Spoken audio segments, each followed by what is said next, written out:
This Independence Day, I think of all of the men who fought and died, all of the women who snuck around and spied, all of the men and women who healed them all to fight against the socialists, the communists, and the fascists in the First and Second World Wars. But more than that, I think of those who fought for liberty, those who fought to end the cruel practice of slavery, those who fought to end the cruel practice of rule by kings, dictators, shitbags.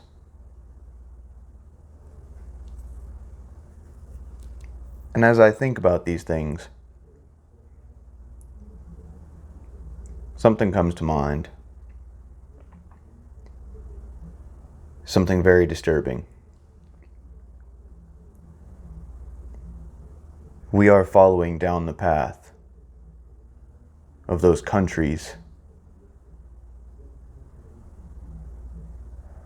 who we fought to save.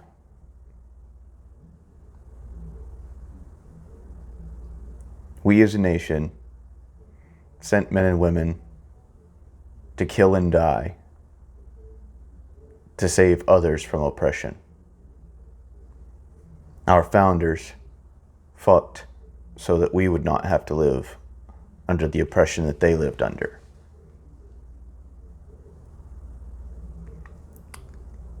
But today, we are seeing the kinds of oppression that these men and women fought against has taken root here in these United States of America, as well as in our neighbor to the north, Canada, and as well as in the country that we broke away from.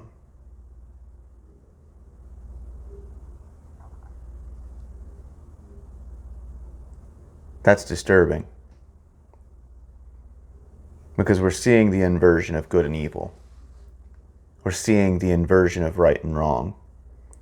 We're seeing the repressive tolerance of totalitarians taking root. They call parents terrorists for not wanting kindergartners to have to learn about sex, for not wanting their kindergartners to have drag queens with their genitals exposed showing up in schools. But they call the violent rioters and terrorists who took to the streets in the name of socialism all throughout 2020 mostly peaceful protesters, freedom fighters. These people who burned down cities, who murdered more than 40 people in the United States of America simply for the fun of it. Our leadership calls them freedom fighters. But those of us who do not wish to be injected with an experimental chemical compound that has been under no long-term testing, because there has been no long-term for it to be tested, we are called domestic terrorists and insurrectionists.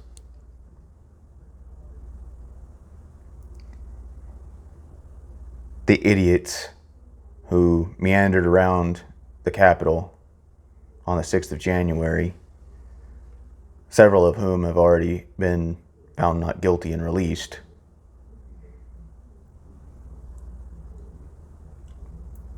others of them are still being held political prisoner a year and a half later. 23 hours a day in solitary confinement, 30 to 60 minutes a day outside of their cells, maybe outside to see some sunlight, for the crime of walking around in the cathedral. Because you see, that's what they really mean.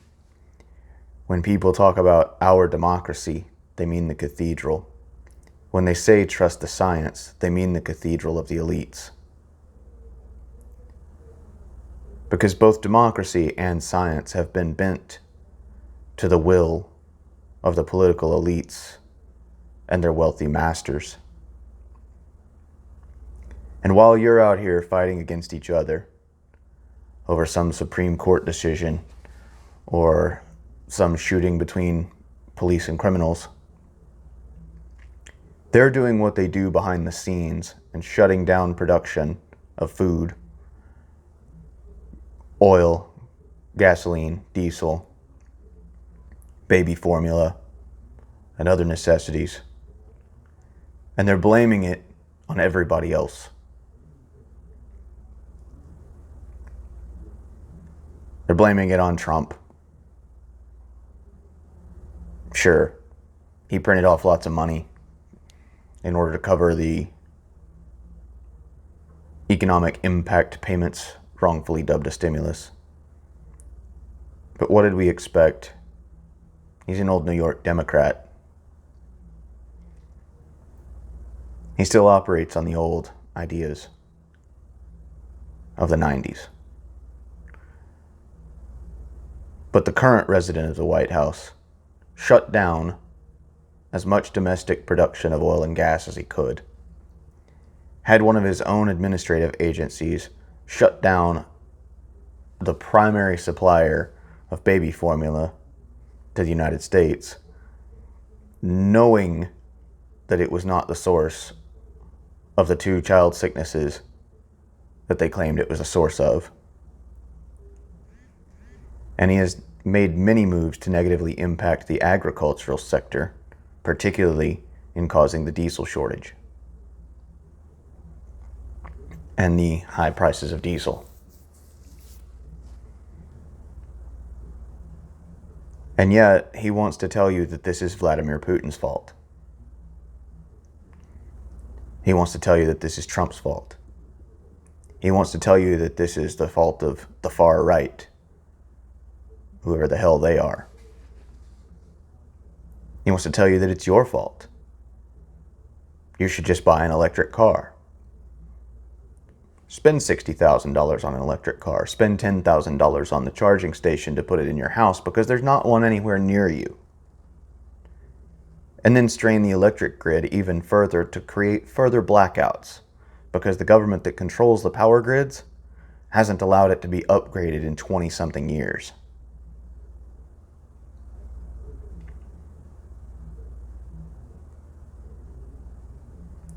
These people hate you. They hate all of us. And what we should do is come together and get all of them out of office. We need a complete overhaul. The Democrat Party and the Republican Party control our electoral system together. It's not one versus the other. There are very few wedge issues that they try to drive us apart with every year, every election cycle, every news cycle. Those wedge issues that they expect people will just clump together and vote for one party or the other based on a wedge issue.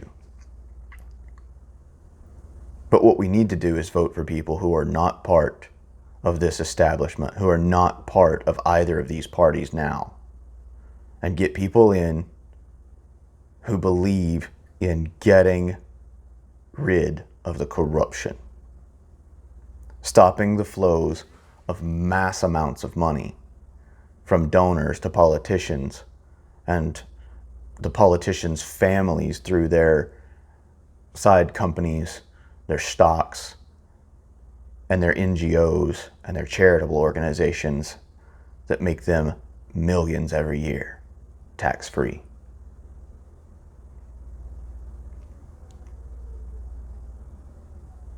We need to stop fighting amongst ourselves as Americans.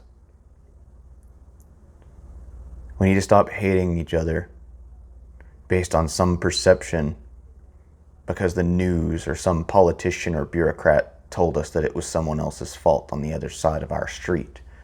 Someone who lives next door to us is different than us in some useless way, so it's their fault that all this is happening.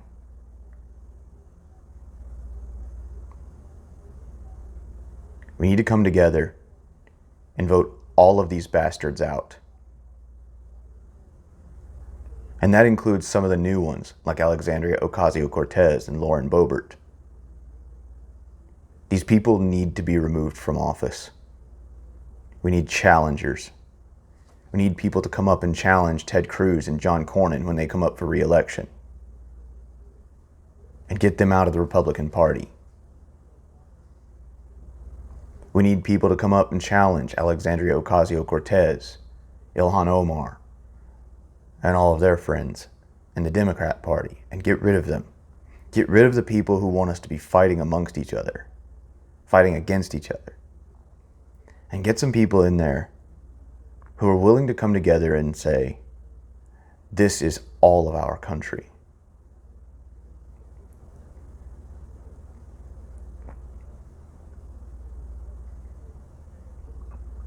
We should all be proud of the progress that this nation has made since its founding.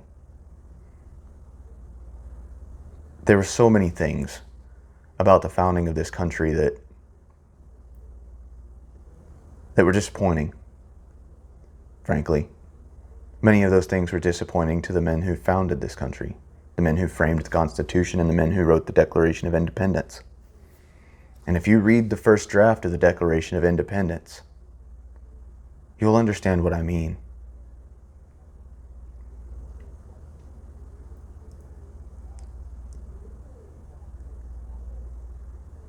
This country has so much to offer so many people. That's why so many people are coming here. That's why we have so many people flooding across our borders, north and south. The Canadians are trying to escape their totalitarian shithole, just like the people from Honduras are doing. They're coming here. Many of them to places like Texas and Florida, where they can find more liberty. But those places are not immune to the corruption that comes down from Washington, D.C.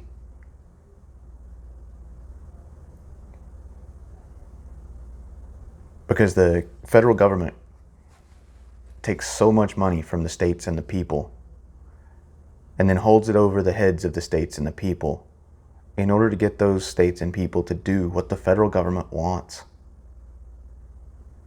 regardless of how wrong it may be. That's why we have this corruption in our school system. All of this centralized power allows them to corrupt everything and keep us fighting against each other, instead of realizing that they're the ones that are screwing us.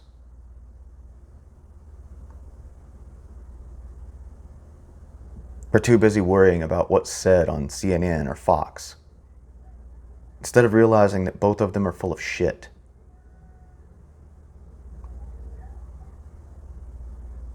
They sell outrage and fear. You give them your dollars every time you turn on their programs, every time you watch one of their videos on YouTube. They get your money. Because the money that you pay to the corporations that advertise on these media corporations goes right into their pockets. The more you click, the more ad dollars Nike, Amazon, Pfizer, Moderna pay to these companies to keep putting these ads in your face.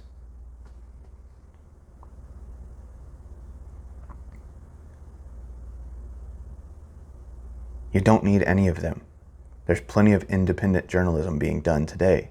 Alison Morrow, Glenn Greenwald, heck, even Tim Pool. And these people will give you a more honest outlook.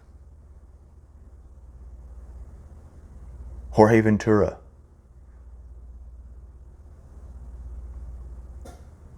Savannah Hernandez,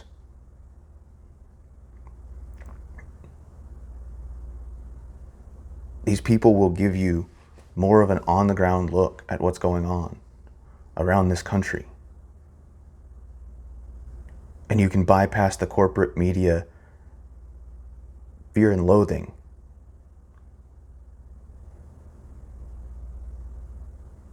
and you can see these things for yourself, you can understand that we can come together to help our country, to heal each other,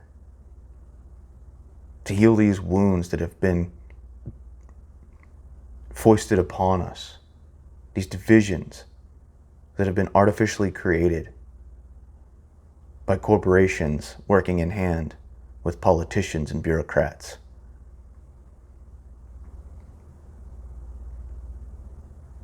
So on this Independence Day, don't look to the government. Don't look up and say, "Daddy government, please help me." Each of us should look to our neighbors and ask, "How can I help you today, my fellow American?"